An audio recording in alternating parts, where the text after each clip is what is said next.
Looks like it's sort of doing it. Chat's there. Why is it? There we go. Finally. All right. Slow.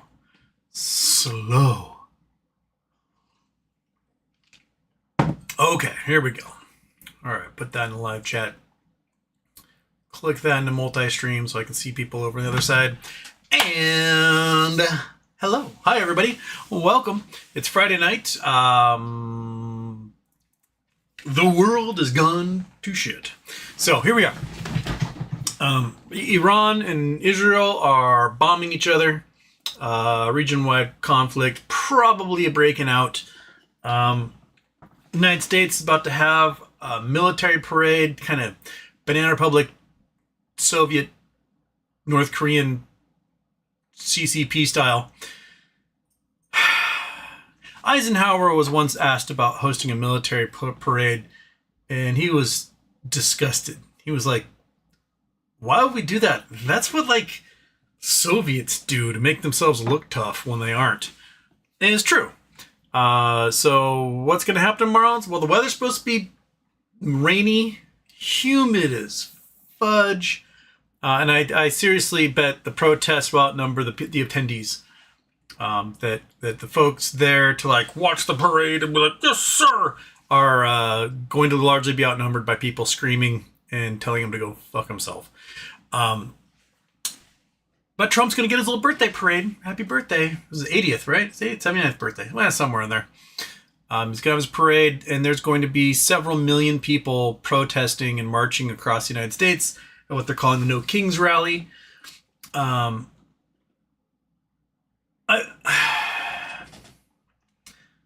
find it interesting that we have people. I don't want to phrase this, little monkey butt. I don't know, leg blade. I find it interesting that we have people who will wear tea bags. Remember the Tea Party? They wear tea bags and would go and like yell at their legislators and stuff. And those same people are like, how dare people do destruction of property? Do you know what the Boston Tea Party was? It was destruction of property. This nation was built on fucking shit up. Why? It's better to destroy property than it is to hurt people. I'll put that out there right now. Boston Tea Party is the founding of this nation. How we broke from the king who lorded over us.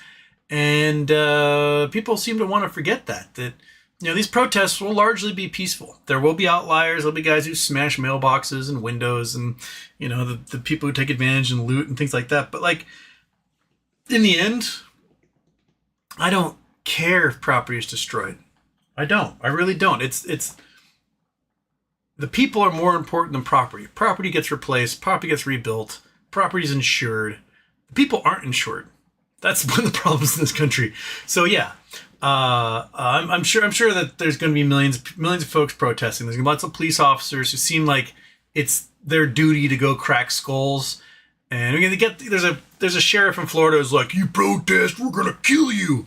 And all that foments is that the protesters should probably bring weapons of their own to protect themselves from the police, if that's the case. And then you're just in armed conflict with the state. And yeah, things spiral out of control there. But for the most part, it's going to be peaceful. There'll be news people focusing on like the one car that's on fire. Oh, did you decide to come up here? Are you stuck in the air? Is that what's happening? Are you in a peaceful protest? All right. Cattail karaoke. And, this town is insane. Everything's burned. It's like one block or one intersection of one block. That's the way it is. The last time around, the George Floyd protests, most of the folks arrested for property destruction were, in fact, right-wing accelerationists. Proud Boys, Patriot Act people, Aryan Brotherhood, militia folks. They would go in with their masks and light the auto zone in Minneapolis on fire. Turns out it was a white supremacist who did that. They would plant bombs at a courthouse in Nashville. Turns out it was a white supremacist who did that.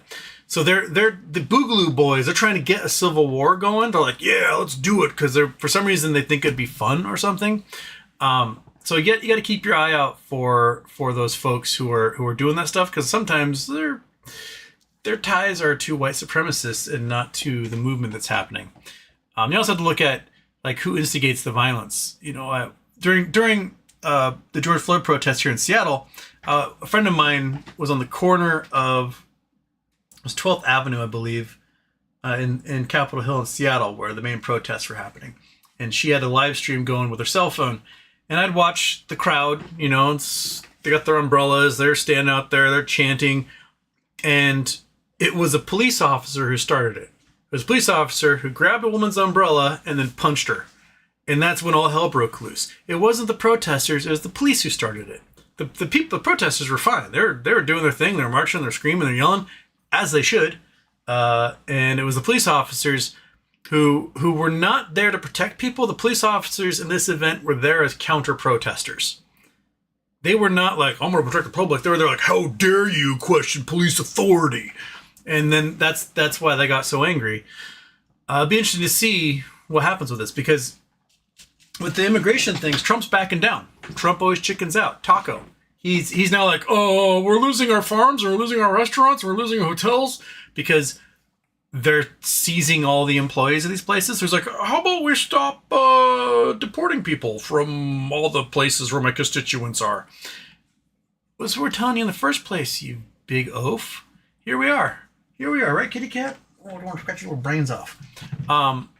They just... You just knocked my mouse down. Where'd it go? There it is. Kitty cat. Your tail is evil. He chickens out. Trump always chickens out. He chickened out. No, stop it. You have so much drugs in you already. Just stop. Go that way. Dude, you ate like a pound of that stuff. Knock it off. So here we are. With an annoying cat who I want to throw like a football at the moment. And a Trump who always chickens out, and now he's not going to deport anybody who works in the food services or works in hotels or works in agriculture. They're fine. They're not going anywhere all of a sudden, even though all of them have to go somewhere, right? The dude, but now he's got himself a big old military parade, so you can like strut around and, right? You are tougher than Trump is. And you're kind of a flabby, useless lump. So, you don't chicken out, though. You go out there and you murder every day, despite your obvious physical deficiencies. In market news, GameStop, they did their little because it was trying to get up to where Max Payne was. So if you bought $22 call options yesterday at the low, which I think was like 45 cents, you peaked at like $1.20, $1.30, so you tripled your money. Good job. I should have done that, and I didn't. I think it was just angry to do anything about that. Neon is in a lawsuit with like Samsung and stuff. They got a ruling in their favor, and their stock price jumped like 70% today.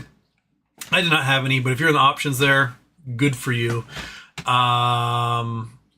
What else, kitty cat? The Dow is down like 800 points. Right? Because the world's at war. War is good for a few select defense contractors, but in the end, it's going to make gas prices go up while the economy's hurting. But that's probably good for the oil producers here in the U.S. who've been capping wells and laying people off. So we got that going for us, right, little turd? And anything else to add, Monkey?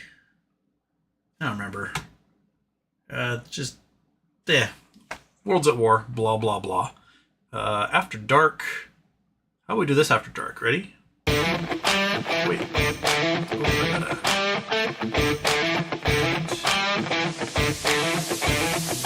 Here, don't I?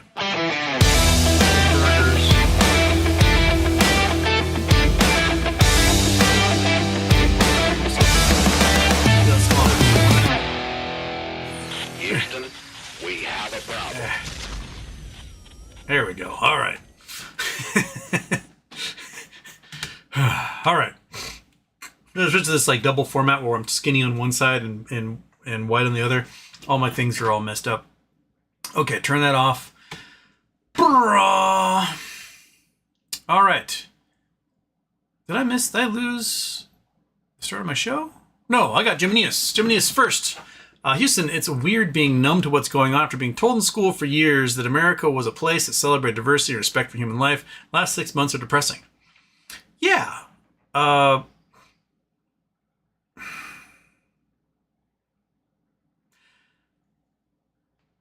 find it pretty fascinating that the folks who are most filled with hate, right?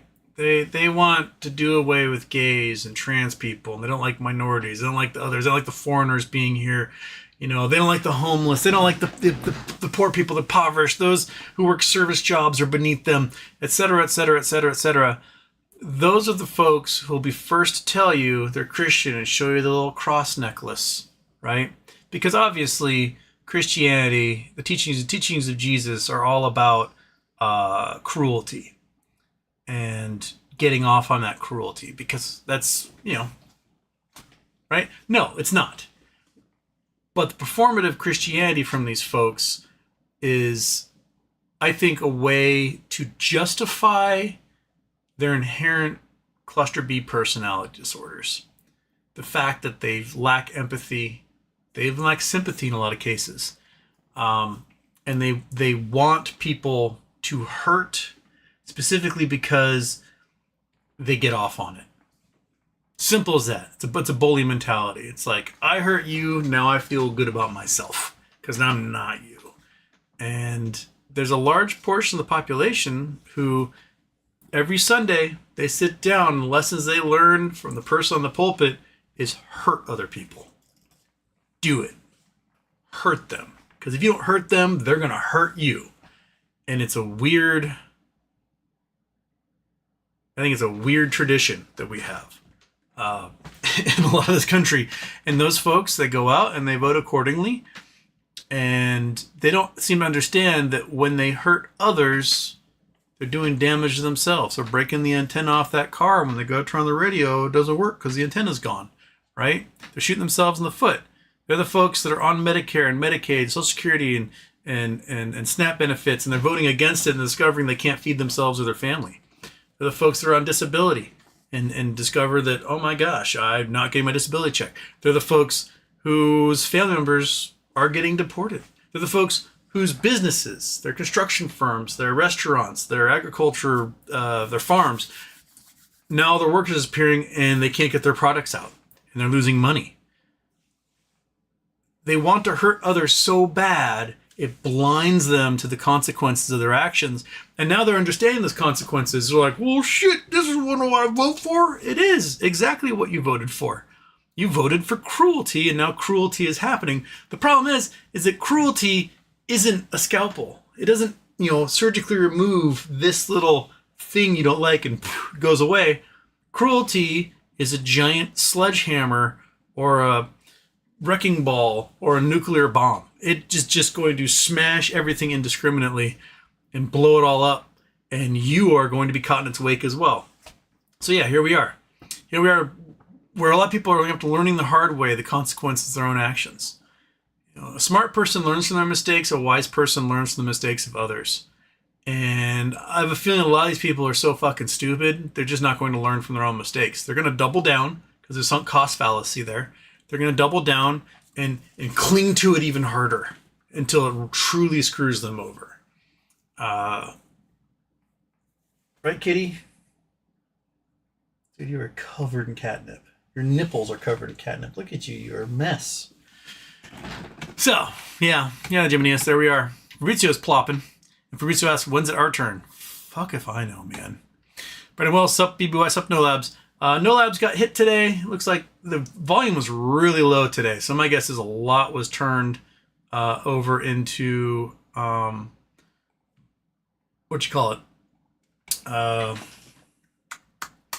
pools. So they got pushed down 25, almost 26% today, down to 328 after being above $5 for a good chunk of yesterday. After hours, a little bit climbed back to 353. But I think it's still a slow prodding climb to above $14 for them, because that's the cash equivalent of their shares and what they have in their treasury at the moment. Macahum Waves. First Day Productions. Hegseth is a DEI hire. Can't believe he's still in his position. Being ex-military is an embarrassment. He's not even a DEI hire. I mean, if you count the D stands for drunk, he's the reason why DEI exists, because useless boners like him are what brings us down, removes us further and further from meritocracy. He couldn't even answer yes or no questions in front of the Senate today. They're like, hey, if we have to invoke Article 5 because Russia invades one of our NATO allies, are you going to do that? He's like, I'm not going to answer a hypothetical like that. It's in the documentation, dude. It's not a hypothetical. If it's a contingency and the entire reason why that agreement exists. They asked him how much it's going to cost to renovate the plane Trump received from Qatar. He's like, oh, I'm not going to go into specifics. And they're like, we're the ones who allocate the funding to you. How are we supposed to know how much funding we're supposed to give you if you won't tell us? Like, the money doesn't come from thin air, man. You asked for how much it's going to cost, and then they write a check and give that to you. Otherwise, shit ain't getting done. Right, kitty? Right? And the cat even knows that. He knows where his food comes from. Dead Bass. Well, what do you know about green Gaspeite? Was in Santa Fe last week, was told it hasn't been mined since 89. Not really that online. I don't know anything about green Gaspeite. Let's green Gaspeite. Looks kind of like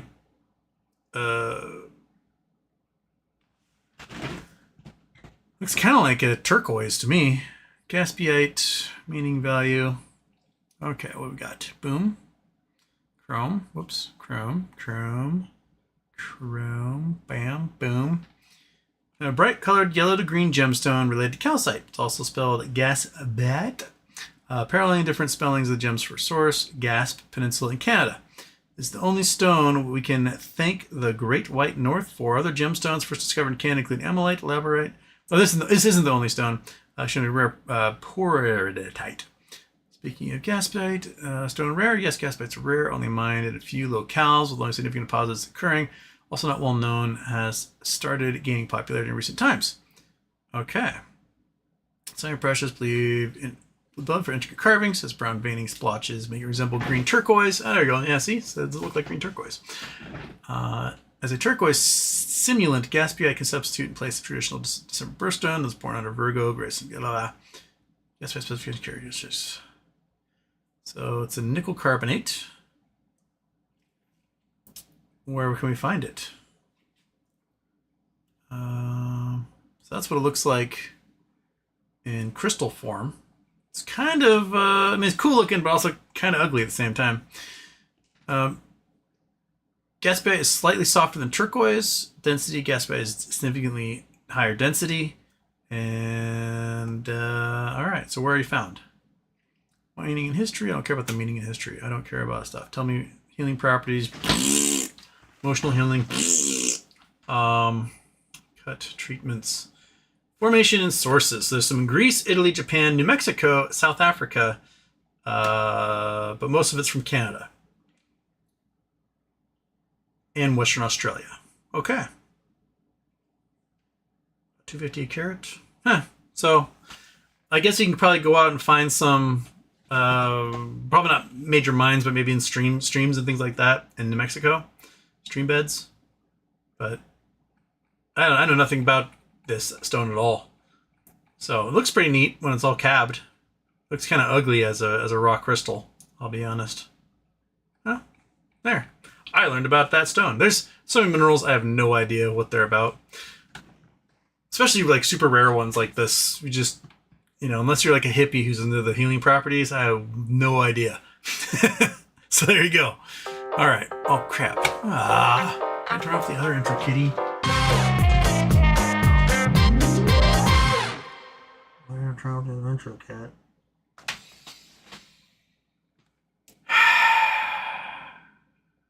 Turn it off.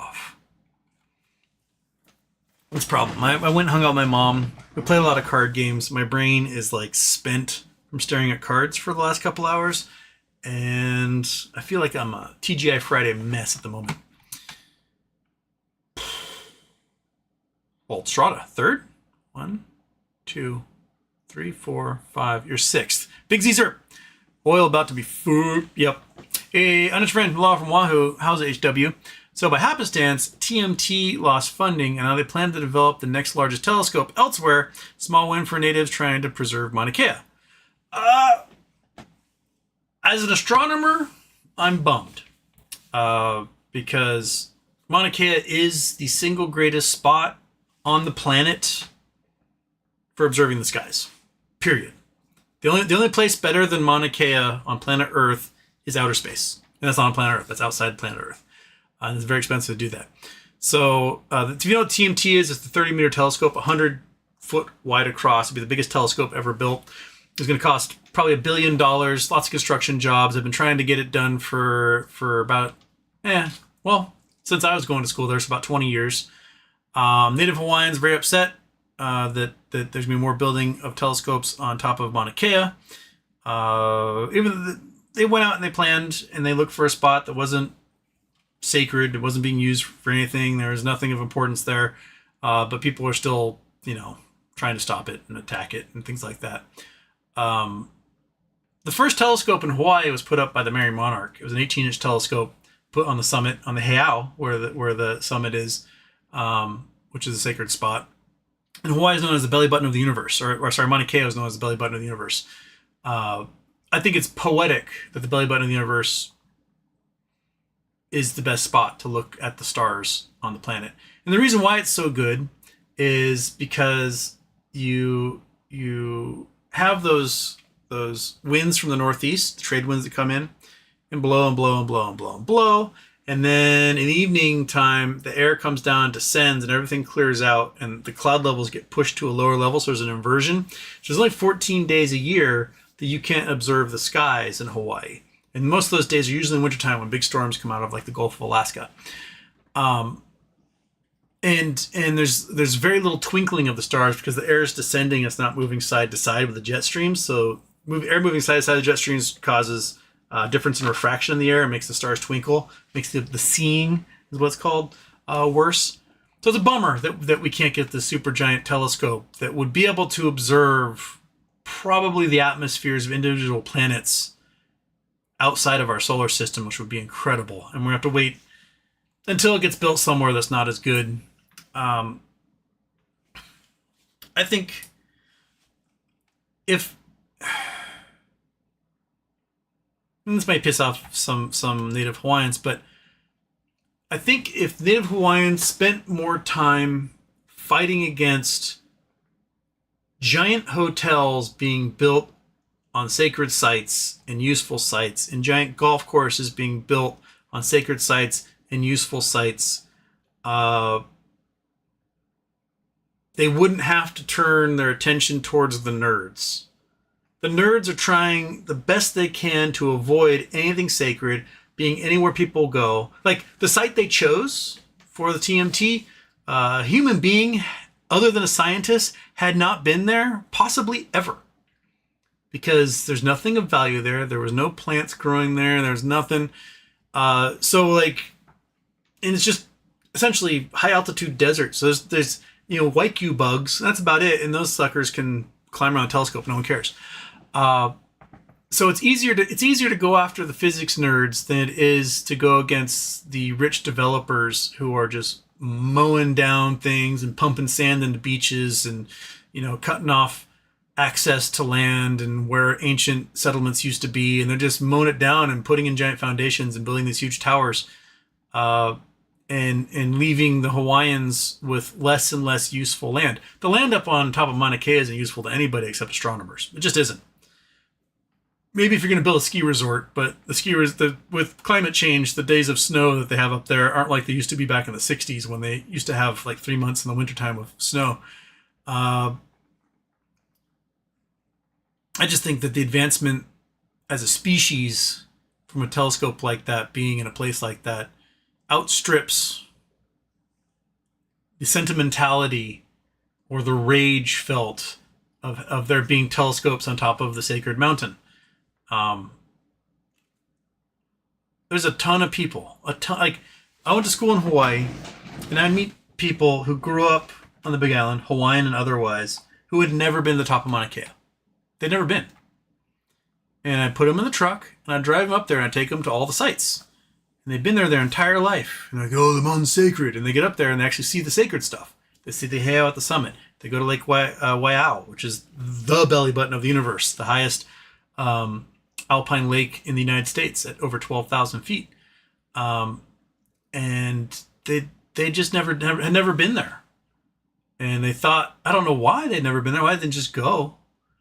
But, they have these opinions about the astronomers up there and the scientists up there, and they fucking hate them. Like, going to school in Hawaii, if people ask what you're majoring in, you cannot say astronomy. You say astrophysics, because they don't necessarily know what that is, or you say physics.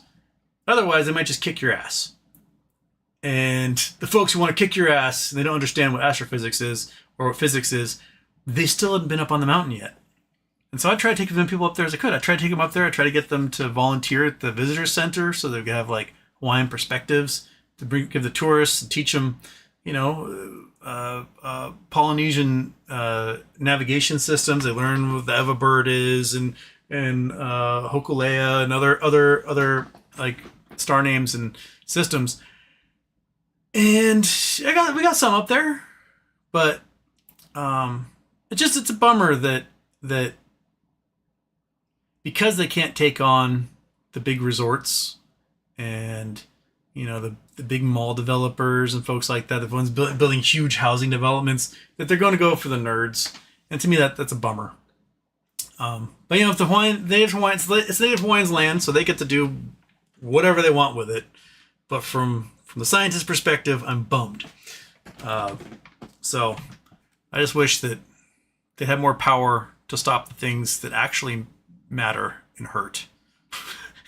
Like, to go to the Hawaiian homelands in Hilo, there's a big chunk of land that's devoted for Hawaiians to build houses, but the Hawaiian Homelands Commission divided up a whole bunch of that and put in shopping malls and Walmart and Target and stuff, and then they made themselves richer with that money because they collect the cash from it and give themselves huge salaries for being on the board and bonuses for managing all that land.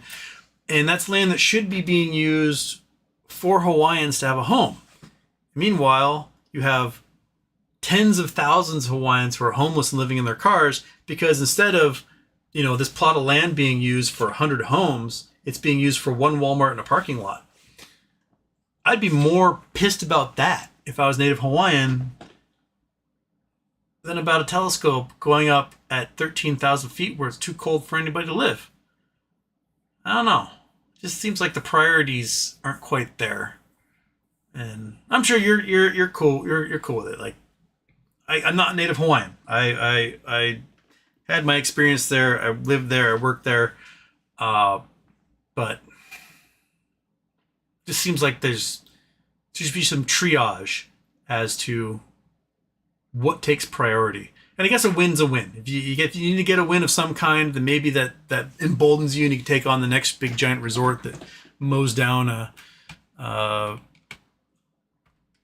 archaeological site or whatever. But man, it's a bummer, in my opinion.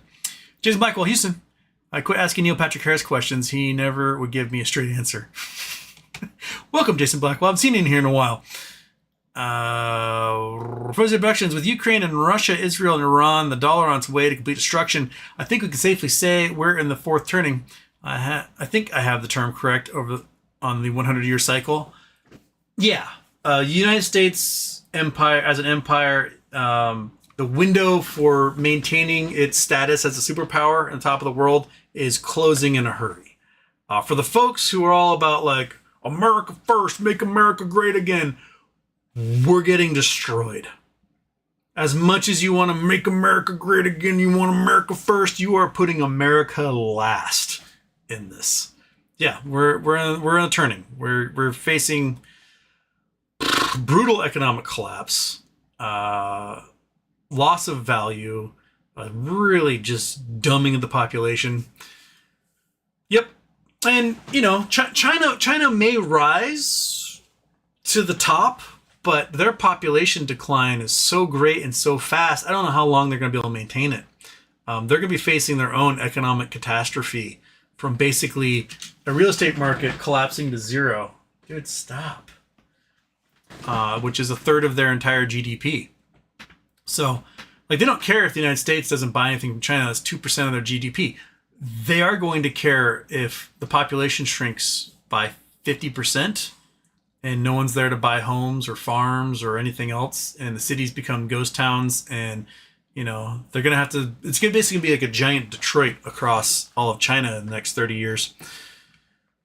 Ferris F, I bought SPY puts for next week. I hope this gets me retirement money. I probably should have at close. I looked at it and I was like, oh, do I, don't I, do I, don't I, do I, don't I? And then I didn't, and I'm like, I should have. I should have bought a whole bunch of at the money puts for Monday. And for the fact that the Dow dropped almost 800 points, SPY was down, and then it went back up to almost 600 before kind of moderately going down again. A very weird pattern today for the fact that overall futures were just like in general. And 9 yawn, tired bus. Predictions for the taco parade tomorrow. Sparsely populated, vastly outnumbered by protesters. Everyone's going to be sweltering and muggy. It's going to be rainy and like 93% humidity. Just kind of a gross day to have a parade, in my opinion. But, yeah. Maybe all hell will break loose. Maybe the protesters will stand in front of the tanks and we'll get our own Tiananmen Square images happening. King Murphy, happy birthday, Houston. Frozen Productions, I watched a few videos on how Ukraine upped its drone tech using artificial intelligence and targeting to get around jamming tech. This way is reminiscent of the Spanish Civil War before World War II. Oh yeah, the advancement in warfare that happened during the Spanish Civil War is pretty incredible, and that led to a lot of technology getting adapted on the battlefronts elsewhere. Yeah. I think there should have been more international participation in the Spanish Civil War. May have been able to avoid World War II in general, but the United States particularly had turned so insular at that time that nothing was happening. George Orwell went and fought in the Spanish Civil War. It took a bunch of partisans from other countries to come in and fight that thing. That war left him pretty scarred too. Rose Moon, hi all. I've been playing a lot of Slay the Spire, and I think I'm starting an obsession with card game roguelike things. Roguelike things. Okay, I don't know what any of those things are, Rose Moon. I wonder if the tanks will actually leave Washington D.C. They're from Texas, so if you have all the tanks that are in Texas all of a sudden in Washington, D.C., then you have no tanks in Texas. And I don't know, maybe Texans want their tanks back. I think the military parades are so stupid. At most, in a parade, you should have like color guard come and they like march down, and that's cool. That's about it. That's all the military representation you need in a parade. What are you doing? What's happening? You going that way? All right. Done? Okay, cool. I got my elbow space back. Put that piece of paper back. Look how much drugs are here, kitty. Oh my gosh. He comes down to eat the drugs, and then he sneezes on it and it blows everywhere. And then he has no drugs to eat. John Y, welcome, Monkey Butt Admirer. Fantastic. Oh shoot, I missed a super chat from Off the Grid Hero here. You sent MMTLP info to court case? Maybe money? MMAT info to court case? The MMAT stuff was there. MMTLP, all I've done with MMTLP is gone to AST and got that in there. Dig Dug Doink, love for Monkey Butt. Oh, Monkey Butt, yay. You. So, Monkey Butt's Uncle Eric got her a giant sausage. And because he lived in Switzerland, Swiss have a way of cooking sausage where you do these thin cuts. And so when you grill it, they curl. It looks almost like an octopus or something. So he got her this giant, kilogram of sausage, cut it so it looked like a Cthulhu monster, and got her a little apple pie. So for Monkey Butt's adoptiversary, she got to have so much hot dog and a big old apple pie. Was that good? Was that a good day, Monkey? Yeah, it was a good day.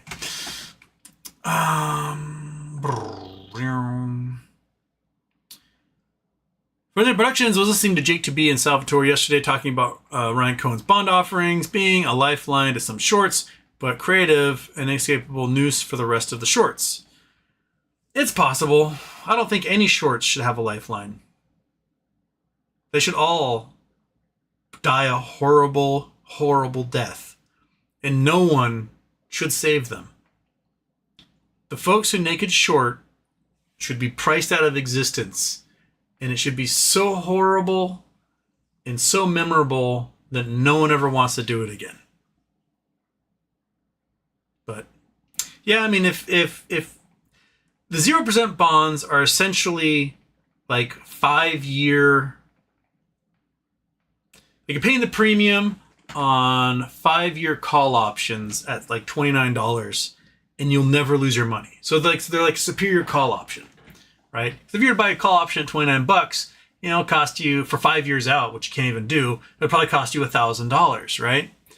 Probably pay a $10 premium on every single one of those things. And in this case, you're paying that $1,000, but you can't lose that $1,000. So the value never goes down. The face value is what's worth. And if it expires, all you're going to get is your cash back. So it's almost a riskless call option at this point. So it's great for those buying it. I guess it's great for GameStop if they use that money. But right now, they're just like smoking a cigarette, being like, "Oh, trust me, it's cool. We got this." And the rest of us are like, it's just Monkey. Side eye from the dog on that one. She's heard me say it a billion times here. Then I'm off. Monday predictions of the market. The amount of puts sold to keep it afloat was probably substantial. I wouldn't doubt if we have red. And if Trump's parade is not a success, which I don't really think it's going to be, and a significant portion of the population, we're talking millions of people, are out marching tomorrow, and violence breaks out, and Trump loses his shit on Truth Social all day Sunday, then I think it's going to be a red day on Monday. How big a red? I don't know, but I think it's going to be a red day. Joe Nick Houston's birthday was about a month ago. It's true. Why did Elon leave the administration?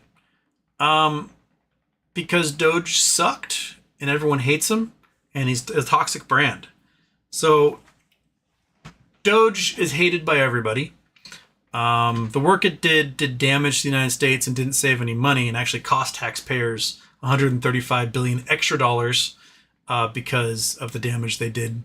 And the fact they had to like bring employees back that were fired and now pay them bonuses and pay them back pay, and we didn't get the services from them, and they're destroying the economy in lots of towns with cuts to National Park Service, National Weather Service, FAA, etc. That alone was bad. But when he went and tried to buy the Wisconsin Supreme Court and was out there jumping around like an idiot, and then the conservative pick that he was supporting for the Supreme Court in Wisconsin got obliterated, that's when Republicans and Trump specifically saw him as a toxic brand and didn't want him around anymore. So, and then the fight that happened between Secretary Bessent and Elon, I don't think won Elon any favors, because he got his ass kicked by a flamingly homosexual Soros executive director who's 20 years older than him, and gave him a black eye. I think that was seen as like just okay, it's time to move on and go back and focus on your companies here, and that's why he left. Frozen Productions. Did you know Nest fire alarms and Nest security systems installed microphones in the control panels, and Google bought them out to collect data without the customer knowledge? Huh. seems like you might not want to have those in your house. Chalupa drugged up. Chalupa is drugged up. Rupert Trooper. Buying some 0-day SPY puts for Monday. 20-year auction again. In May, SPY dropped $7 due to underperformance. I still don't think others want our bonds due to increasing U.S. debt. What do you think? Yeah, no one wants our bonds. The world hates us. They're not going to buy our debt anymore. It's over. Our ability to print as much money as we want because we can sell bonds to anybody because it's the foundation of the entire economic system, they're getting rid of our bonds. So the price of bonds are dropping while yields are going through the roof, costing us even more money, which if we're adding $4 trillion to the national debt, will mean we'll probably be spending $2 or more trillion just on servicing the interest rates on these bonds no one wants. The Federal Reserve said they're not going to participate in the auctions because why would you pay a premium for something you can buy for dirt cheap in the aftermarket? So yeah, no, I think you're right. I think the auction is going to be a complete failure, and probably buying at the money Monday morning might not be a bad idea if the auction is complete again. So, what do you think, Monkey? Yeah? That's what she thinks. Right? Right, you scratchy little dorkwad. No, I think you're right, Frozen Date. Green Apple Band Elixir. Green Apple, oh, through that one. Talking about Monkey Butt, chalk it up. Frozen Date Productions. Baron Trump needs to enter the military to give Taco perspective. Trump had done nothing in my eyes that represents being a man. No one in the Trump family has ever served in the military. Not a single person. Not one. Not a distant cousin. Not an uncle, not a brother, not a sister, not a dad, not a grandfather. No one, not one person in the Trump family has ever served in the military. What do you think is interesting? The whole reason Trump's grandfather came over from Germany was to avoid draft into the military. And when he went back to Bavaria to go visit, they stripped him of his citizenship and sent him back to the United States. So the Trump family is built upon avoiding military service in general. So yeah, Barron's not going in the military. I don't think he would. I mean, if he went in the military, it would probably be as an officer because you wouldn't want to have an enlisted Trump. You'd want to have an officer Trump who could become a general someday. But even then, I don't think he has the wherewithal. Have you seen the footage of when Melania was like trying to high five Barron and Barron was as autistic as possibly be, and he's like, she's like, high five. He's like, so he went, all right, I'm not gonna high five you. Then all of a sudden he's like, oh, high five. Like, he seems like a doofus. Seems like a cruel little weird doofus, and kind of more in the Elon frame than anything else. And and Elon, moved to Canada to avoid military service in South Africa. So there seems to be a pattern with these folks. But yeah, but Trump would never have perspective, I think. Jay Geyser, delay, interfere, undermine. Why are you okay? Here in San Antonio, I'm down in Veracruz, Mexico right now, going out for street tacos while America burns. Back on Monday to Sacramento. The world at war, but I am happy to be in a neutral country like Mexico that is pro-Palestine and publicly and politically. Noted. I find it interesting that the Israelis advertised that they launched a ballistic missile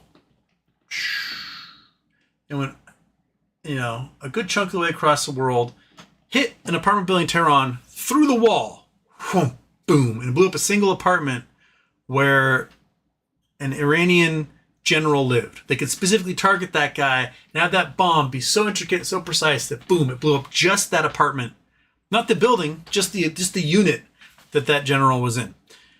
They're advertising that they have that capability to surgically strike like that, and yet they felt the need to just level 100% of Gaza and to blindly, mindlessly target folks waiting in line for food and water. Seems like they could have been much more surgical in their actions in Gaza than they were, because they're obviously that surgical with the Iranians.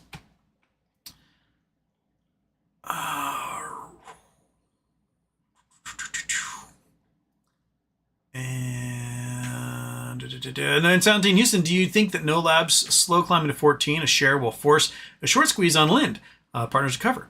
Like get a merge call? The more you short, doesn't your average go up because it's shorting? Yeah, I mean the liabilities increase, that's for sure. Lind partners do have a what do you call it? A convertible bond. So if the price gets to a certain point, it triggers and they get a whole bunch of shares. That's why they feel like they can short like crazy, because if a squeeze does come, they just get all those shares back and they're done. They break even on that. So that's why I think that's why they did what they did. So they can short. And if a squeeze comes, the price goes up. It triggers the convertible bond price, and then they just get a flood of shares from the company. So I guess that's something you have to watch out for with doing deals like that with specific evil little short hedge funds and private equity dudes. So yeah. On Santini says Veracruz is very beautiful. I would recommend Houston. You bring it up in your Google Maps photos. I like it here. Well, let's see what Veracruz is all about.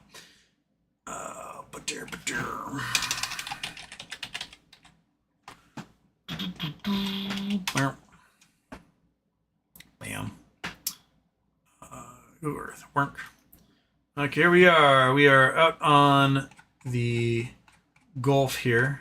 This is the Gulf of Mexico, not Gulf America, you stupid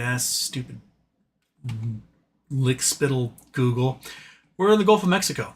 And here's Veracruz. They got a bunch of little islands out here. I have a friend that goes to Veracruz and he leads fly fishing trips, and they go out and catch barracuda and stuff with fly fishing. Yeah, they got, it's kind of an old world style city. They got their big old port here. They have these little shoals, and what we got here? So there you go. There's some hotels. There's a little shoal. Back to Earth. Do we have any more? Isla Verde. That's the green island right there. That's not a very interesting picture. How about you? You interesting picture? There's a lighthouse. Ta-da! So, yeah. I mean, I've never been. I'd love to go. I do like how the city goes right up against sort of the jungle and just ends. You don't really have... I mean, there are some areas that look like they're sprawl, but just sort of just like boom ends, jungle, farm fields, things like that. It seems a very, very contained city, and I kind of like that. Yeah. Go to Veracruz. Why not? Some fancy pool, hotel, sandy beach, great weather. Yeah. Kitty, do you want to go? Would you go to Veracruz? Show everyone your nerps out there on the pool deck. Okay. Where are we? MT, Houston. I learned of a new rock recently. I think it's called Yooperlite. It's the one with minerals found in Michigan on the lake that glow in UV light. Can you teach us about these please? Yooperlite for the Upper Peninsula. It was discovered because somebody just happened to be walking the beach with a black light and then saw someone like, whoa, no, cool. And so it was named for Upper Peninsula. We can go up here. There are a couple of things that are cool to find on the beaches in the Great Lakes. And I've not spent enough time up there to look for these. I've never been to the Upper Peninsula. So Michigan and Vermont are the only two states I've never been to. And so I've never been to Michigan, never been to Vermont. So I haven't had a chance to go explore these places. My only experiences on the Great Lakes are sort of this east coast of Minnesota, a little bit along Lake Erie, and then up here by Rochester on Ontario. Those are basically my experiences with the Great Lakes. I've not been to Huron. I've been through Chicago, but I've not actually been to Lake Michigan. But yeah, Upper Peninsula up here, this guy is where Yooperlite was discovered. And it is, it's kind of interesting stone. Let's see if we can, Yooperlite. Yooperlite. So they're really cool under black light. I gotta turn off the earth. Boop. So these dudes. So somebody's on the beach one day and saw these suckers glow with their black light, and they're like, "No way!" And so like people make skulls out of them and little carvings out of them. It's pretty cool. Like if you're a stoner to have in your bedroom, not too shabby. How they were found, I think, was pretty much by accident. All. So, isn't there a Wikipedia article? I guess not. I guess we will go to Yooperlite rocks found permanently along Lake Superior shores on Michigan's Upper Peninsula. The UP, they're known for the unique property of glowing under ultraviolet light due to the presence of fluorescent sodalite. The name Yooperlite was a colloquial term coined by Eric Rudamaki, who discovered them in 2017. So it's a very recent discovery. Like the beaches have been full of these things for years, but no one had gone out there with UV light until this dude did it in 2017. Yeah, so they've really grown in popularity since then. They're neat. They got the soda light in them. There's lots of cool stuff. Like if you're gonna go out camping, bring a black light. I have a whole bunch of them for going out rock hounding, looking for especially anthills, because you can find cool minerals in anthills. But yeah, bring out a black light at night and go along, because you won't just see, a cool rock that might fluoresce. Diamonds will fluoresce. Natural diamonds will fluoresce under UV, so you can find them that way. But you'll find weird little plants that do. You'll find weird little bugs that do, like scorpions. Scorpions fluoresce in black light. Any of you in like Arizona, New Mexico, Southern California, like Mojave, Sonora, Utah, Southern Utah, it's summertime. Get an ultraviolet light on a really dark night when there's no moon. Head out there and turn that sucker on in your backyard. It will horrify you as to how many scorpions are in your yard. Because everything that glows will be a scorpion. And you will be like, oh. Trust me. Go out. Do it. Do it. You, oh my goodness. Just do it already. Yeah, you might make some cool discoveries. Walk around blacklight camping. You can make a discovery like this dude who in 2017 got the name of Rock and be known as Discoverer and forever be remembered for that. So yeah, it's cool. Zuma got doing nub. Got 50 more at 2160 of GME. Well, good for you. Seagill, $24. Max Payne.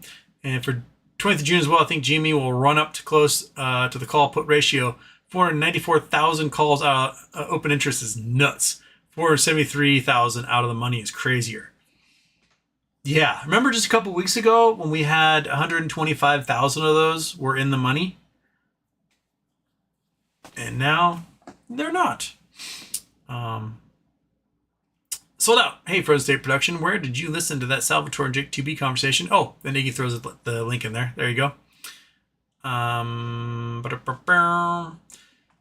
Your friend Houston, appreciate your answer, HW. As a modern day Hawaiian, I agree that land for housing should be a bigger focus, but you're right. Nerds are easier targets. But I'm Hawaiian. I don't worship the gods.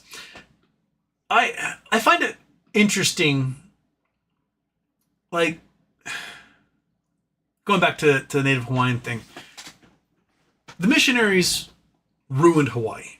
They did. They destroyed Hawaiian culture. They destroyed the Hawaiian people.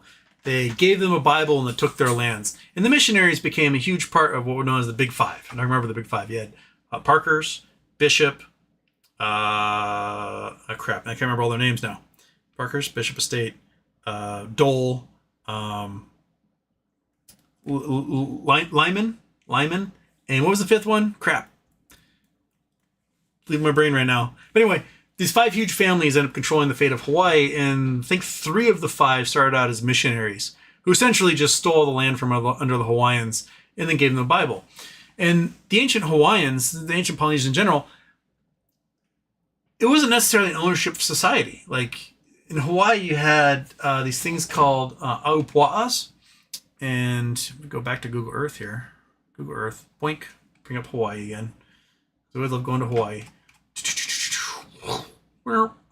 So the aupua'as are kind of a little bit easier to see on the Big Island, but they were divided up. So you would get this chunk of shoreline, and then it would go up to this triangle to the summit of the mountain, and then back down again. And that would be one sort of clan, tribe, family's chunk of land, and it'd be marked with walls. And usually you put a pig head on a stake, and that was where the aupua'a came from. That was basically a pig head. and he'd mark like, this is mine. When the islands got divvied up, the Aopua'as got divvied up amongst a bunch of white people, and they did a whole bunch for ranching, like Parker Estates up here. Parker Ranch was the largest ranch in the world at one point. It's like 1 million acres at one point.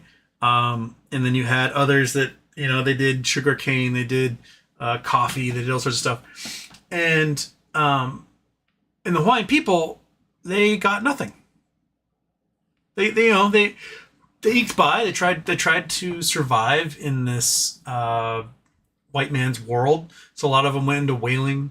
A lot of them went into sort of logging. So like, the first big wave of commodities that came out of Hawaii was sandalwood that they would sell to the Chinese because it smells beautiful. And they basically killed every sandalwood tree in the Hawaiian Islands, and those were gone. And then they went into sugarcane. The sugarcane died, and then everyone was left with kind of nothing. And so you have like thousands of generations of these Hawaiians who they got their ancient traditions, they have their ancient beliefs, they have, their like what is their culture kind of ingrained into their DNA, and then they have these constrictions put on them by the missionaries. So you had Hawaiian culture, didn't necessarily have like a marriage culture. It was kind of free love. People in a lot of these Aopua'as, these little towns and villages, they just, had sex they wanted, and there was no ownership mentality over that. And then all of a sudden, they were put into this like one man, one woman, get married, and you will live your life. And the thousands of generations of instinct is like, I'm going to fuck everything, because they could before that. And so you'd have these families where both the husband and wife go out on each other constantly, and then they get mad at the other one for cheating, and then it's like there's no, how do you repair that? And it's because the missionaries fucked everything up. And then when the United States government took over after the Dole Republic, and it was a territory, they made a lot of really shitty laws. Like basically the U.S. Supreme Court essentially ruled that the native peoples of the Pacific, those that are in Saipan, Guam, American Samoa, Hawaii, that they're just a bunch of coconut brain savages and they aren't good. They can't lead themselves. So they need a white man to sort of guide them through. That's essentially what the Supreme Court ruled. And so they did things like they outlawed the Hawaiian language. And, they did the same stuff in Hawaii that Westerners did in Australia, Canada, and the United States, where they would steal the native kids, take them to, Catholic schools, re-education centers, and they just kind of broke the family structure. And then they took their land and they built, once they got statehood, they started building all those hotels and resorts and all that stuff. Like go down to Waikoloa, which I love. I love going to the Hilton Waikoloa, which is right up here. That's Manalani, Fairmont, Black Sand. Here's the Hilton Waikoloa. It's like Hawaiian Disneyland. The Japanese came in here and built this gigantic resort for the cost of like $250 million back in the 80s. It's got these like big badass pools and slides, all sorts of cool things. And they got trams and trains and like these boats that can take you back and forth from different, parts of the resort. It's awesome. But this is very sacred land that's now covered in golf courses, parking lots, and hotel rooms. And at best, if you're a native Hawaiian, you can get a discount to come and like use the pool. And this was all, this is all fishing villages and religious centers and all sorts of stuff down here. And if you're lucky, there's places like this which are still a little bit unspoiled because, they might have like one rich person has built their little mansion here, but in a couple of spots here. But is this 69's here? No, 69's is further up, I believe. But it's all just for tourism and resorts and everything else, and everyone else is left with like the main Hawaiian homelands is out here. This is the stuff where I was talking about. Is that you got the airport, chunk, chunk, chunk, chunk, and next to the airport you have. Oh, sorry, on this side of the airport you've got some Hawaiian homelands there, and you have some Hawaiian homelands out here. But the rest of it, all this is Prince Kuhiro Plaza. This is the shopping mall. There's Target, there's Walmart, there's the Lowe's, Home Depot. You got YK centers like T-Mobile and Verizon and Ross and stuff like that are all here. This is all land that could be used for houses. And instead, the Hawaiian Homelands folks who are in charge put a bunch of leases in here for big box stores, and rather than homes for Hawaiians. It's a bummer. But anyway, it happens all over the place.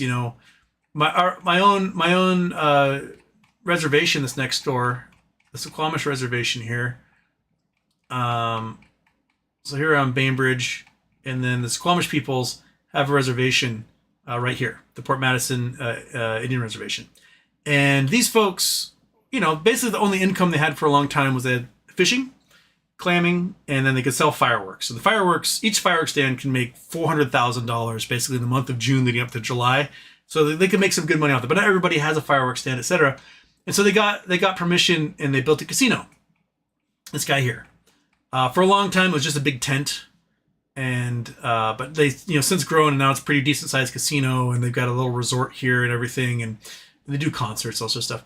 But the money wasn't going to the people. The money was going to an Italian mafia group that had set up a construction trailer in town, and they were taking all the money from everybody.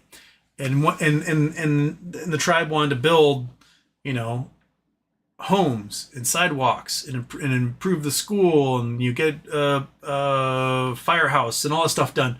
And the mafia wasn't giving the money. And what it took was several hundred young men from the tribe to show up with shotguns to that construction trailer the mob was in and be like, get out. The mob was like, hey, you win. And all of a sudden, they were able to invest in building convenience stores and gas stations and have all those other investments. And they started building the homes and the sidewalks and improving the schools and doing lots of stuff. It's, I don't know, you just got to find, if the people in charge aren't helping you, rise up against people in charge. And I think it's what we're seeing on a national level. I think the Native Hawaiians need to look at those who run the boards of the Hawaiian homelands and be like, yo, dude, this should be a volunteer position. None of you should get any money for this.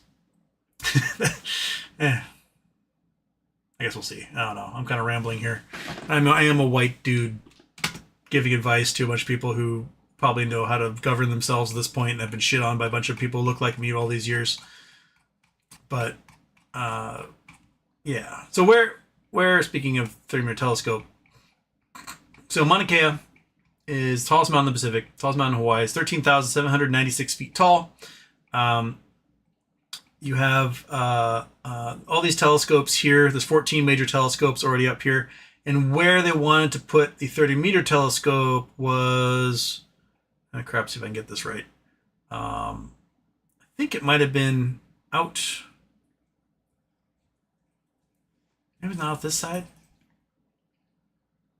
Maybe it was out this side. Out over here? No, it's Keck Observatory. Was it there? Yeah, out here. Sorry. Out here. This is where the 30-meter telescope was going to go. Now, there are a couple of important archaeological sites. So you have Lake Waiau, which is this pond up here, which is the highest alpine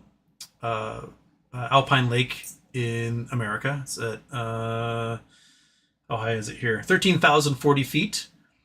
This is the belly button of the universe right here. Ancient Hawaiian custom was when a baby was born, you'd hike to the top of the mountain and you'd throw your umbilical cord in here.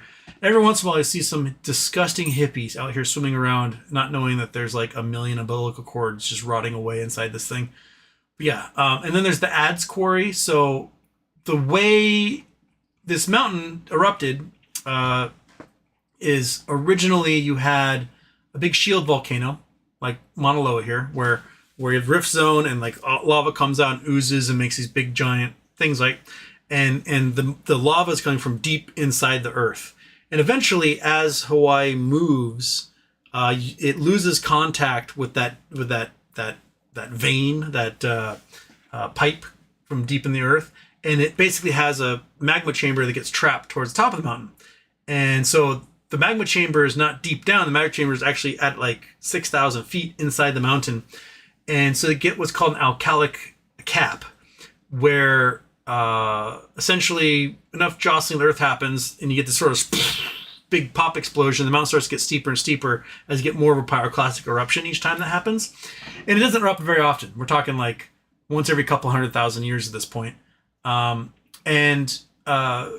were some eruptions during one of the ice ages. So there actually were glaciers up here. Where Lake Waiau is, there's a glacial moraine. And there's the Adze Quarry, which... Is this where the Adze Quarry is? No. Adze Quarry? No.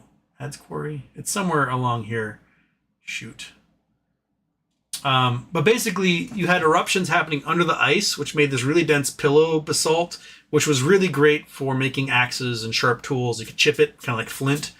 And so there's a site up here, somewhere along this trail. I can't remember exactly where you can find the chips of the Adze, where ancient Hawaiians were up here working, making tools for the rest of the Hawaiian Islands, for the Hawaiian Island trade. Because you want to chop down a tree, you had to have the Adze. Because the rest of the rock in Hawaiian Islands weren't good enough to do that. So that's a very sacred spot. The summit itself, which is up here, this is where the heiau is for the summit. Let's see if we got a good picture of it. Nope, that's one of the telescopes. How about you? Nope, that's still a telescope. How about you? Nope, come on, give me, not that telescope. God damn it. It's just actually the same stupid thing over and over again. How about you? Nope, telescope. How about you? Nope, telescope. How about you? Give me the heiau. Come on, man. Nope, that's Hilo. Oh my gosh, no, I have a picture of the heiau? So anyways, there's a little I don't call it a temple or a altar, sort of, where the Hawaiians come up here and do their thing. But that's the actual summit here. It's 13,776 feet. And no telescopes are allowed to be built here. Because that part, that is a sacred part, the summit itself. But this is where actually the Mary Monarch had built his telescope. It was at the very tippy top there. In 1880. Other than that, most of this is like kind of geologically neat. But there isn't much cultural stuff in these other parts. There aren't archaeological sites, there aren't remains of humans, there aren't much else. And that's why they chose the 30-meter telescope site being out here. This was way far away from anything where people had been. I do think on this side, the last time people were sort of out here there was a big accident during one of the snowstorms where a dude rode a boogie board and he just kept going and going and going, and then he hit a lava rock and like lost his face, and he went missing for 2 days because no one knew which side he was on, and they had to rescue him. But for the most part, there's not plants out here, there's not animals out here. There is a whole lot of nothing. You got to get down pretty low to start to see where like silver swords and bushes and trees start to show up. So this is at like 10,000 feet, which is right around where the Astronomers Hotel is. That's sort of like the top line of the tree line. But yeah, there's still some remnants of snow up here in this image. Why is there a picture way out there of a playground? Mauna Kea Forest Reserve? That is not at all. This is what they have for that spot. No. No. That's not where that is. Yeah. Oh, the Very Long Baseline Array. Yeah, those guys. Yeah. So, but I get it. It's easier to sort of deal with the nerds than anything else. Well, yeah, like you got big rich people out here in this prime ranching area that have their big giant fancy houses, and they've got the money to dig a almost 5,000 foot deep well. It's the deepest well in the United States, which is this the well house? Yeah, this guy right here. This is the well house. There used to be a King Kamehameha sign pointing to it because, like, oh, it's interesting. And it was like, look at these idiots in their 5,000 foot deep well.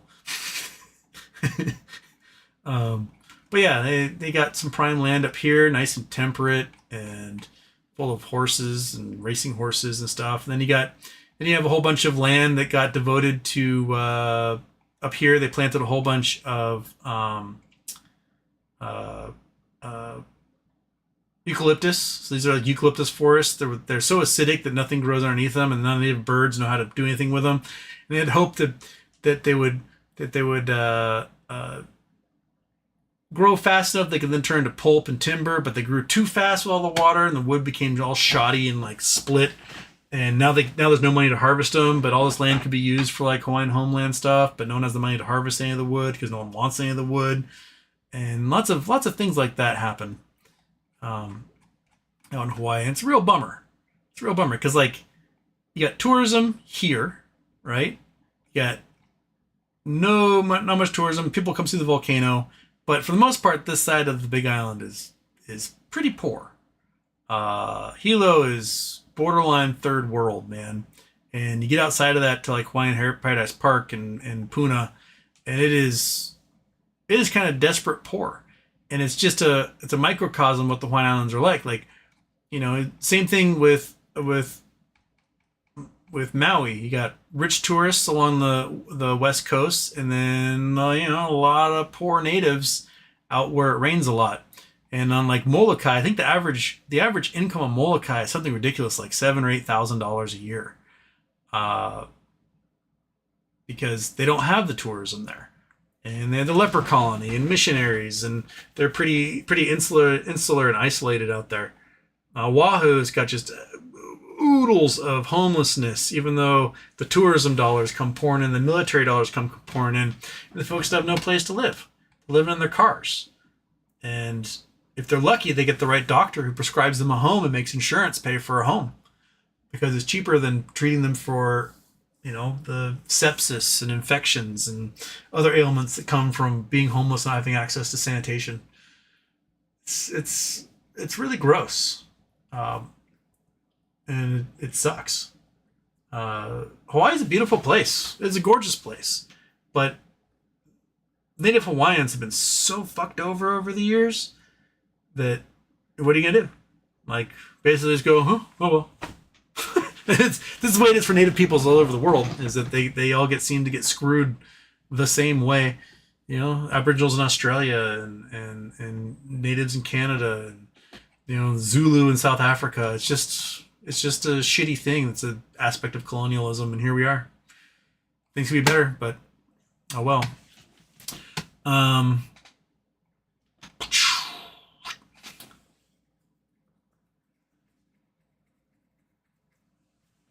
Irish friend says, I've been on Oahu forever, been to neighboring islands, but I've never had a chance to go up. Go up.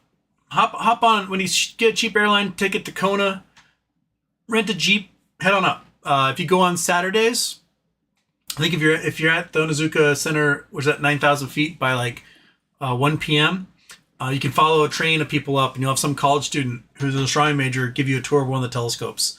And you come back down, and they'll give you a star tour. It's a pretty awesome experience. It's free. So do it. Do it one of these days. Just hop on a plane, head over to Kona or Hilo. Kona's nicer.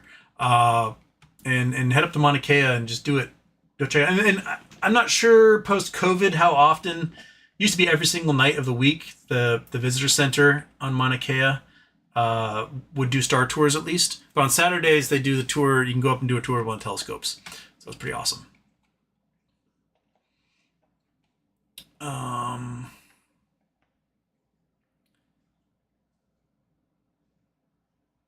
Eric says, both bond offerings, the buyers shorted millions of shares to get the price down on the posting day and to hedge their bond play.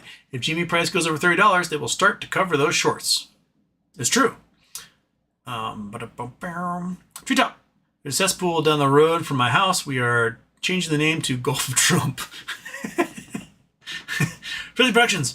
My grandpa was sent to one of those re-education schools when he was a kid in North Dakota. Government did a pretty good job destroying native culture. Oh, it's horrendous. And the best documentation is actually coming out of Canada for those native schools, because they're finding the mass graves of those kids.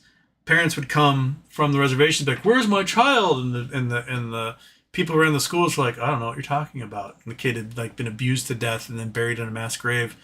They're bad. They're really bad. The amount of abuse, sexual abuse, torture, slave labor that went on in these schools, all to make them like good Christians and erase their heritage and replace it with what? Trauma? It's basically what they did. Yeah, I'm sorry for your grandpa. That's just it's shitty. We have a lot. We have a lot of shittiness in our past that we need to overcome and do better for. And right now, we are going back to the shitty times. So, make America shitty again is what it's coming down to, little kitty. Little shitty kitty. Huh? Yeah, you're going to fall off the bed if you stretch anymore.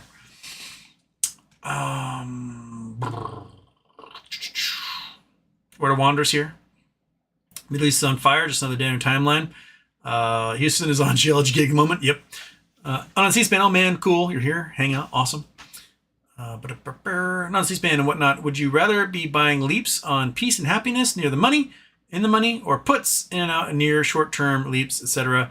This country's future and your impression into market talk. I want to say I'm willing to buy leaps on non-dictatorial U.S. and bet the cost, though more than a month or two ago, possibly still way cheaper than a few months later. What I'm trying to say? A few months later. Sorry about this ramble. I'm just trying to change it up a bit. I think over the next few months, the Dow will have probably a significant drop.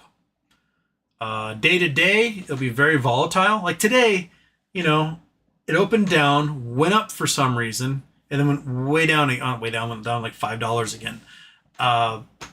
The volatility seems to not make much sense. Every once in a while, we'll have a day where they're like, the sky is falling, expect the Dow to drop 20 points. And so the Dow opens way down, it's just cratering. And then Trump always chickens out happens, and then it rockets up again. So I say count on Trump doing that. That's probably how I'm going to play it. Is if we start to get to the point where it looks like the Dow is going to lose thousands of points over a week, expect when it's like truly about to just dump. Maybe take some of that ammo, buy a whole bunch of like out of the money calls at pennies, and then Trump will flip the switch and be like, psych, no more tariffs, and then flies up 1,000 points and you can make a fortune off of it. Seems like that's how people in the big boys are playing it.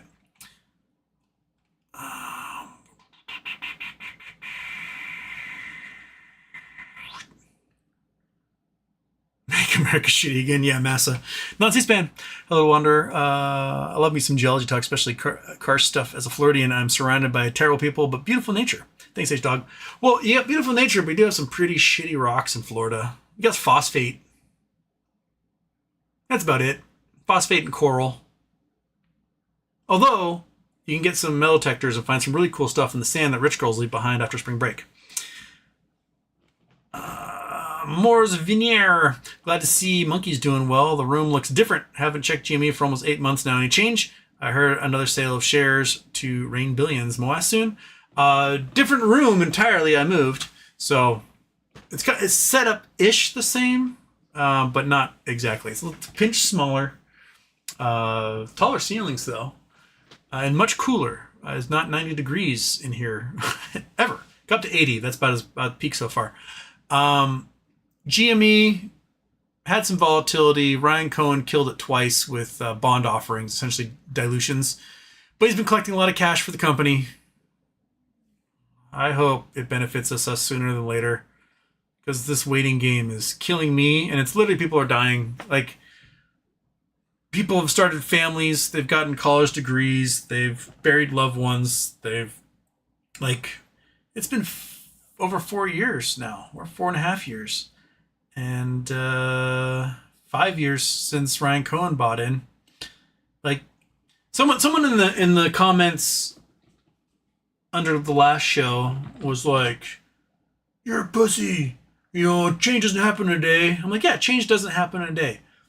But when Steve Jobs when Apple merged with Next and Steve Jobs came back in as CEO, you know how long it took him to flip Apple from being essentially on the verge of bankruptcy to being a profitable company? Less than 2 years. It was between a year and 2 years. It was like 18 months. All of a sudden, it's profitable again. And within 4 years, the stock price was flying. Like, if you invested $1,000 in Apple when Steve Jobs became CEO, you would have like $1 or $2 million today. That's how much of an improvement he did on that company. And he did it in a hurry. That $1,000 invested even back in 2001 will be worth something like $215,000 today. So it was happening in a hurry. Here we are at 5 years, and the stock price is lower than it was 4 years ago. So, like, use your $8 or $9 billion to do something, man. Do something. J-Dog, Mariners winning Friday the 13th. It's about time. Mariners have just been slip sliding away right now.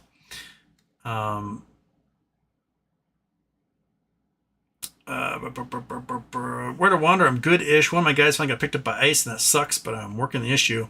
Otherwise, that sucks. Moore says, didn't Keith Gill state if this one goes on another few years, he's out? At this point, I'm just in it for the long-term fundamentals. I expect MOAS, sadly. I expect no MOAS, sadly. I don't know if Keith ever said that part. I don't know if he was in it for a squeeze, although he did talk about it being a squeeze candidate a lot. And he liked the fundamentals. The fundamentals are strong. Now is the time to come to sort of compound on that, build on that, and have a plan for growth. And so far, we've seen no plan for growth. They just cut the fat, and then we're left with that. And that's what the shorts have been using, is the fact that there's been no plan for growth and that sales are way down to continue to hammer the stock price down. Don't give them that excuse. Start focusing on growing the company and taking over market share. That needs to be in the plans at this point. On C-SPAN. Yeah, right about the rocks. Kind of near Four Corners where phosphate stuff is produced. We have Ice Age, Ending Era-based fossils, remnants, 2 at the large rivers, cool short shells, corals. Yeah, you got some fossils. You got some, but you're not going to find your golds and your cool crystals and things like that. Although the phosphate mines are pretty impressive. When I went to Miami last year for that Pulte thingy, I flew over some of them and I was like, whoa. Let's see here. Where are you? Where are the ones I flew over? Now it's going to take me forever to find, isn't it?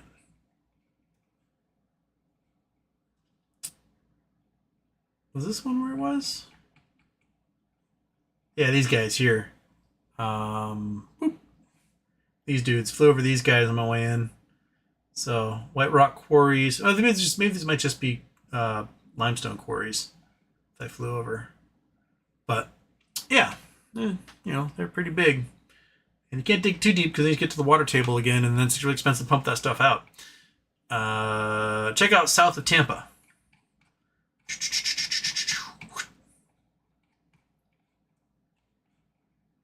Okay, south of Tampa. All right, there's Tampa going south. These look like farms. This looks like perhaps a phosphate quarry right here. These guys.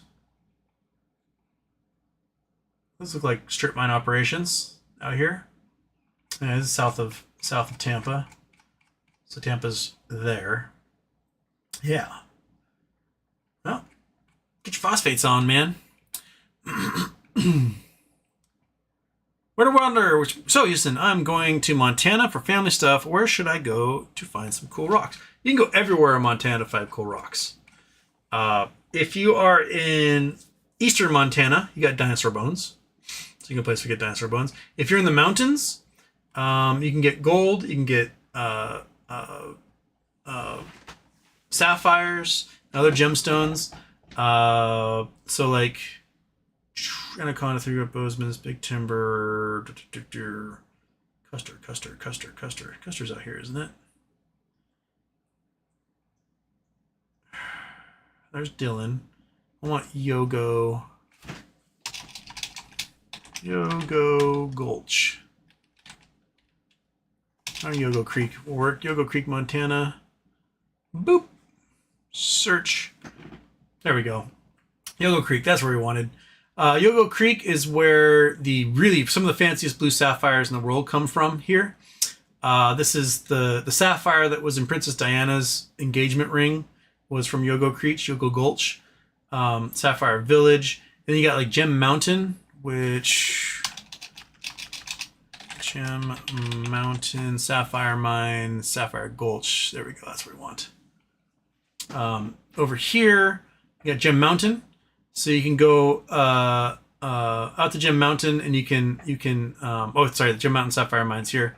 You go here, and you can pay money and go dig up a bunch of gravels, and if you bring your own sluice box and stuff, sometimes they have something they can provide, and you can get buckets and buckets and buckets of concentrates and go through, and you can find some really good sapphires out of these. And there's rainbows of colors, like yellow, pink, purple, all sorts of stuff. Blue, green. Gold mining all over the place. You can go up to like the motherfucking Belt Supergroup. It's up here at Flathead Lake. Here. Speaking of awesome reservations, the nicest reservation I've ever been on is Flathead Lake. The town here, I went to a wedding here years ago. If I remember correctly, they have a size limit on the casinos at like 1,500 square feet. So rather than having one giant casino everyone works at, there's little casinos all over town. So like the laundromat has one, each little hotel has one, the convenience stores have one. So everyone who has a business gets to benefit from the gambling. And as a result, it just is, the infrastructure is amazing, really fantastic. Fantastic. But this is the motherfucking Belt Supergroup. This guy here. This group goes up into Canada. And the tops of these mountains have oodles of fossils from ancient marine fossils and ammonites and amylites and all sorts of cool stuff all through here. So you want cool fossils that aren't dinosaur related and are oftentimes much older. We're talking like a billion years old. They can be found in the motherfucking Belt Supergroup is basically what my geologists and my friends call this sucker. And these go up through Canada. So you can go up through like Banff and whatnot. They go all the way up through here. They're pretty spectacular. So lots of fossils to be found in there. And in Montana, it's got the really cool ammonite crystals that are opalized. So if we can find some of those dudes. I got to turn off the Google Earth. Be on iridescent ammonite. These dudes. I put one of these in the treasure hunt images. These are all from Montana. These things are gorgeous. So they're basically opalescent, fossilized shells of ancient sea marine creatures. And I had a big, I think it was like 1,000 carat one that I put in the treasure hunt. Beautiful, beautiful, beautiful stuff. You can find those suckers up in the motherfucking Belt Supergroup. And they're just super pretty. They're gorgeous. Some still inside the rocks in the matrix. But yeah, these are all ancient creatures. And they're only found in Montana this way. The other ones you find elsewhere are not opalized like this. They don't have the iridescence. It's a little bit lamer. But in Montana, this is how you find them. And they're worth a pretty penny. So find those there. And then yeah, in eastern Montana, dinosaur bones.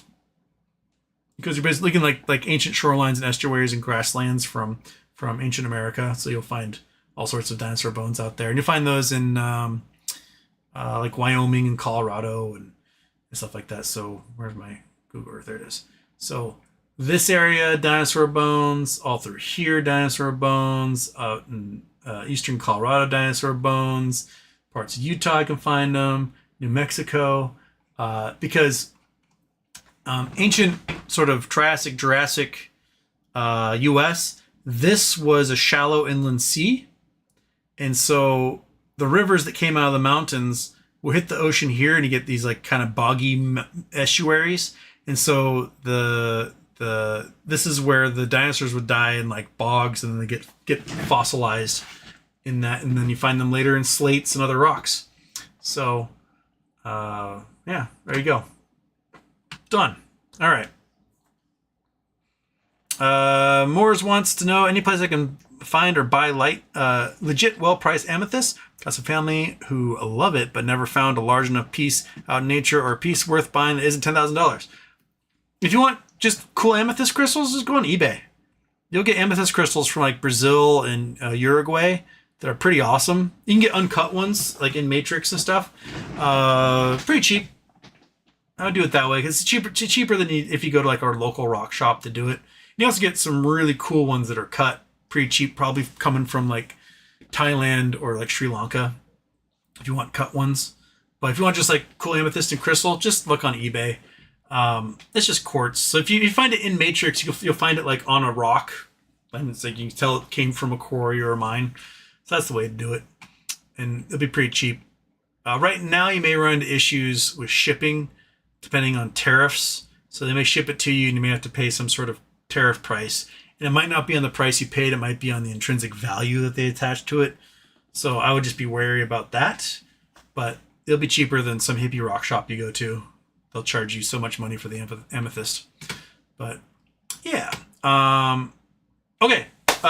It's late for me. I'm going to head out. I want you folks to have a great day. I'll see you on Monday or a great weekend. And rock and roll, right, Kitty? Right? Yeah, Kitty agrees. Dog agrees. I'm going to have a bowl of cereal and then space out for a little while. All right, everybody. You folks have a great night. Bye-bye. After dark. Boom. Oh, that one's not mine.